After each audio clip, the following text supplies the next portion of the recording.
So those were songs built on the diatonic major scale. It doesn't matter whether it starts with C or starts with G or E or whatever. The series still remain the same. The concepts for the chords still remain the same. But there are many different types of scales which are used in songs. And again, by types of scales, all I mean is the series which is used.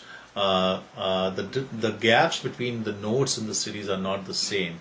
To explain it very simply, let's take a look at another type of scale which is commonly used in Indian songs, and this is where all of the notes stay pretty much in the same place where they were in the previous scale relative to each other, excepting the seventh note, which is lowered by one note, so it's flattened. So basically, let's say if you were playing in the key of C, you would have the note C, D, E, F, G, A, and then instead of B, you would have the note B flat. In Hindustani music, this would be equivalent to saying that instead of Shuddhni, you play Komalni. If you are familiar with the names of various modes used in Western music and the various ragas used in Indian music, this corresponds to the Mixolydian mode in Western music. In Indian music, Hindustani music, it's also that's equivalent to the Khamaj Thaat. Very popular scale used especially in the 70s by musicians like S.D. Burman and R.D. Burman.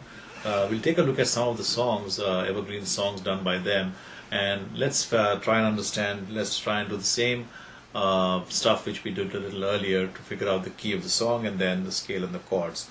So we'll do the song O Majhi Re. So the song goes something like this.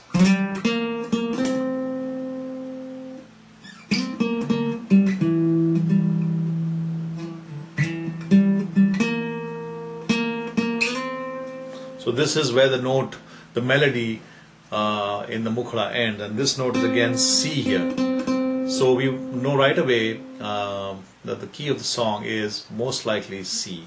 Again, as I said, there could be exceptions, but we'll try not to go into those exceptions for now, just to keep things simple.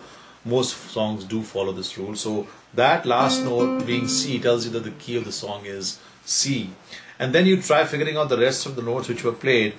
So we know that we played the note C, we played the note B flat, we played the note G, we also played the note E. Let's see if there are any other notes in this song. If you go to the Antara of the song, you have the notes. So you also have the notes D and E, and then